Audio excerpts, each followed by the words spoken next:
Mari kita simak hadis riwayat Imam Muslim. Nabi Musa alaihissalam itu pernah bertanya kepada Nabi kita pernah bertanya kepada Allah Subhanahu wa taala. Sa'ala Musa rabbahu ma adana ahlil jannati manzilatan. Nabi Musa pernah bertanya kepada Allah Subhanahu wa taala tentang penghuni surga yang paling miskin, yang paling kere, yang paling gak punya apa-apa. Kan penghuni surga kan bertingkat-tingkat tuh hadirin sekalian. Ada yang Firdaus, dan kita meminta kepada Allah agar kita menjadi penghuni Firdausil A'la. Amin ya rabbal alamin. Tapi gak semuanya kan di Firdaus. Dan itu Firdaus paling tinggi. Ada yang di lantai 5-nya mungkin, lantai 4, lantai 3, ada yang di basement. Nah, Nabi Musa nanya, siapakah dan seperti apa dan apa yang dia dapatkan ketika dia menjadi penghuni surga yang paling miskin? Nggak ada penghuni surga yang lebih tragis daripada dia. Jadi pertanyaan Nabi Musa, penghuni surga yang paling tragis, yang paling prihatin, yang paling rendah fasilitasnya. Lalu Allah menjawab, huwa rajulun yaji'u ba'dama udkhila ahlul jannatil jannata. Dia adalah orang yang paling terakhir masuk surga, setelah semua penghuni surga yang lain telah masuk ke dalam surga sebelum dia. Kenapa? Kok dia terlambat? Karena kan transit dulu di neraka. Dan dia yang paling terakhir. Jadi dari semua yang diazab dulu di neraka, dia yang paling terakhir keluar. Jadi bayangin gak tuh maksiatnya apa? Dia masih beriman, tapi kemaksiatannya parah banget gitu. Mungkin bawa uang rakyat tetenan atau triliunan-triliunan. Mungkin pernah selingkuh, berzina dengan ratusan wanita. Mungkin biseks juga. Perempuan oke, laki-laki nggak masalah. Tapi kalau masih punya iman, ada peluang masuk surga nggak? Masih ada kan? Pembunuh nggak asal nusuk aja, mungkin dia dipotong-potong dulu gitu, dicincang, dijadikan daging cap misalnya. Jadi parah banget nih kemaksiatannya. Akhirnya dialah orang terakhir yang bisa keluar dari neraka. Semua udah masuk tuh, semuanya udah, tinggal dia terakhir.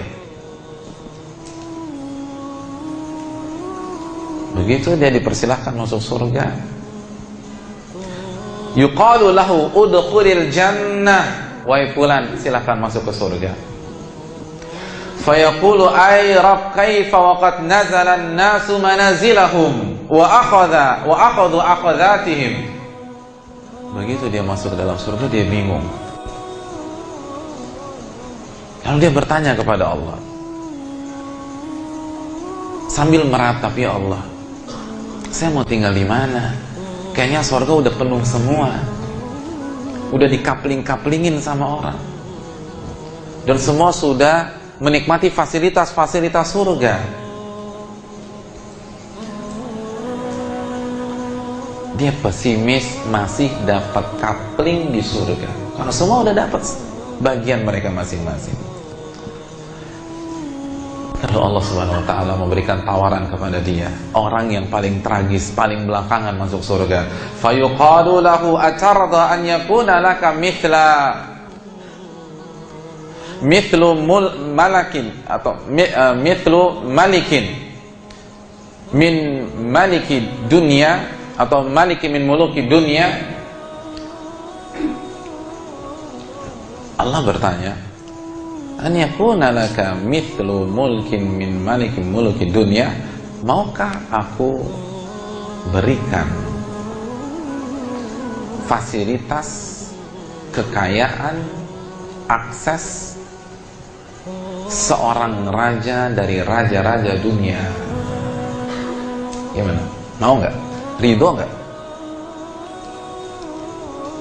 Gimana kalau saya kasih engkau kekayaan, fasilitas, raja dari raja-raja dunia? Kalau antum ditawarin itu, ridho nggak antum? Ini orang yang paling tragis di surga. Nah, ditawarin oleh Allah fasilitas raja dunia. Hadirin, ambil sampel satu deh biar semakin paham kita. Kita nggak usah jauh-jauh.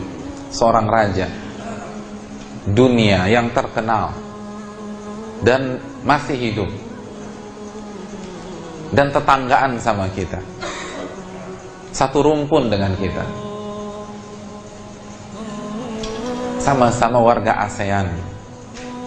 Siapa dia? Hasanah Bolkiah. Dan ingat, dia bukan raja paling kaya pada detik ini, tapi sudah cukup melambangkan bagaimana raja itu hidup di dunia. Saya ingin tanya, pemasukannya itu berapa per bulan? Biar kita tahu bagaimana tragisnya penghuni surga paling terakhir. Pemasukan Hasanah Bolkiah per bulan berapa? Pemasukan Hasanah Bolkiah itu 90 euro per detik. Ya sekitar 1 jutaan lebih lah. Sama dong kayak saya juga UMR per detik. Per detik.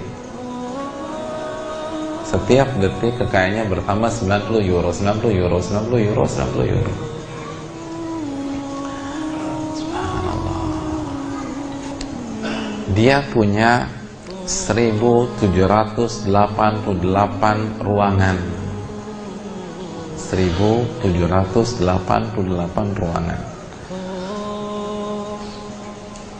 Dan di antara 1788 ruangan itu ada 650 suite room yang taksiran satu kamarnya 150.000 euro, 1,7 M kira-kira ya. Saya nggak tahu euro pada hari ini berapa, kira-kira sekian lah. Itu satu kamar full furnish, 150.000 euro. Dan dia punya berapa? 650 kamar. Satu kamar antum renovasinya berapa? Subhanallah. 1788 ruangan. Dan perabotannya terbuat dari emas dan bertahta berlian, karena kita tahu dia terkenal sebagai pencinta emas. Iya kan, semua sendok emas, garpu emas, bajunya kan lapis emas. Salah satu orang terkenal di dunia pencinta emas sejati. Di rumah antum kamar mandi ada berapa? Kamar mandi? Kok bingung sih? Antum tinggal di mana selama ini? Karena kan nggak nanya ayat sama antum, nanya kamar mandi. Kalau ayat diem wajar. Berapa kamar mandi di rumah antum? 2. Ya 11-12 lah. Dia 257 kamar mandi. 257 kamar mandi. Dan lapisan emas. Hadirin, mobilnya ada berapa? Antum punya mobil berapa sih? Data 2010 mobilnya ada 574 yang merek Mercy. Ya, masih belum yang lain. Dan sebagian ada yang mendata bahwa dia punya 5.000 mobil, bahkan ada narasumber mengatakan dia punya 7.000 mobil. Jadi kalau setiap hari dia menggunakan satu mobil mewahnya dan di rolling setiap saat, maka ketemu mobil tersebut 20 tahun yang akan datang.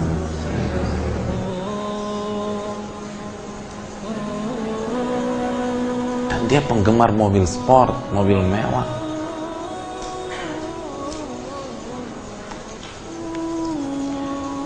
Dia punya 400-an Ferrari, dia punya 20-an Lamborghini, dia punya 170-an Jaguar, dia punya 160-an Porsche, dia punya 130-an Rolls Royce. Mobil yang sangat luar biasa. Dan dia punya pesawat Boeing 747 Renov. Dan renovasinya menghabiskan biaya kurang lebih 120 juta US dollar karena pesawat beliau kan dilapisi emas dan sangat mewah luar biasa di dalamnya.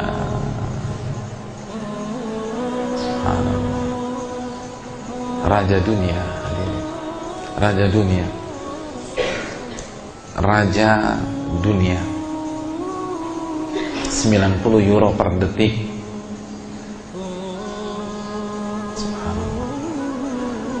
324.000 per jam euro, itu kekayaan raja dunia. Dan dia bukanlah raja terkaya di dunia pada hari ini, bukan. Kita tuh bayangin nggak raja-raja dunia itu kayak apa hidupnya? Itu yang ditawarkan Allah kepada siapa? Penduduk surga yang paling tragis kondisinya. Kira-kira tuh orang mau nggak? Antum mau tawarin gitu, mau nggak? Kata dia, raditu rabbi, saya rela ya Allah. Ya gimana nggak rela begini? Lalu apa kata Allah Subhanahu wa ta'ala kepada dia? Fayaqulu laka dzalik wa mithluhu wa mithluhu wa mithluhu wa mithluhu. Anda rela? Iya ya Allah, saya berikan Anda 2 kali lipat, 3 kali lipat, 4 kali lipat, 5 kali lipat. 5 kali lipat, hadirin sekalian. Dan di saat Allah mengatakan 5 kali lipat, orang itu langsung mengatakan raditu rabbi, terima kasih Allah, saya rela ya Allah. Lalu Allah katakan apa? Hadza laka wa asyratu amthalik. Kalau begitu saya kalikan 10 lagi, 50 kali lipat. 50 kali lipat 90 euro per detik.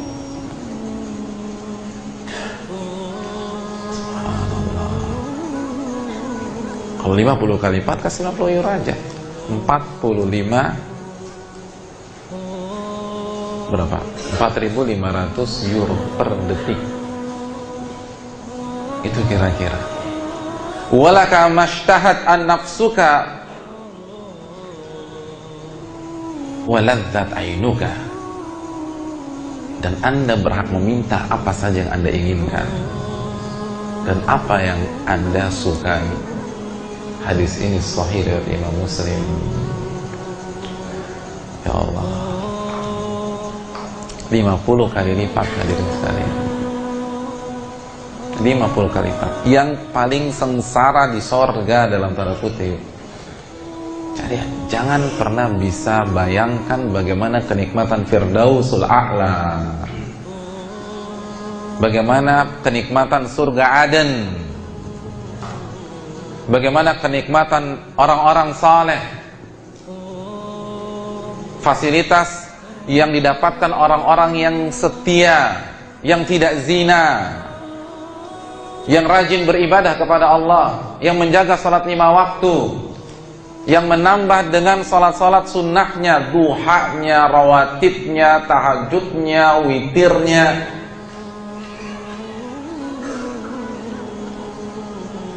Orang-orang yang mengerjakan haji dan umrah, orang-orang yang berinfak dan bersedekah, ini yang tragis. Kan tadi sudah kita bilang, ini orang paling parah maksiatnya tapi masih punya iman. Maka shadaqa Rasulullah, Nabi benar ketika mengatakan ad-dunya sijnul mu'min. Dunia itu penjara. Apa sih yang Anda punya? Oke, Anda punya Lamborghini, Anda punya berapa sih? Hadirin yang dirahmati oleh Allah Subhanahu wa taala. Ini yang harus kita renungkan. Tapi lagi-lagi apa kata Allah, bal tu'thirunal hayatad dunya. Namun kalian lebih memprioritaskan dunia lagi. Ya itu level kita, memang kita rendahan. Hobinya ya pakai level penjara. Nggak mau beribadah demi rapat dunia. Nggak mau datang ke majelis taklim demi olahraga dunia. Silakan olahraga, tapi kan hendaknya Anda prioritaskan ibadah kepada Allah. Alasan tenis lah, futsal lah, golf lah. Hadis lapangan golf Anda dan stick golf Anda itu fasilitas penjara. Anda akan dapat lebih mewah di sana.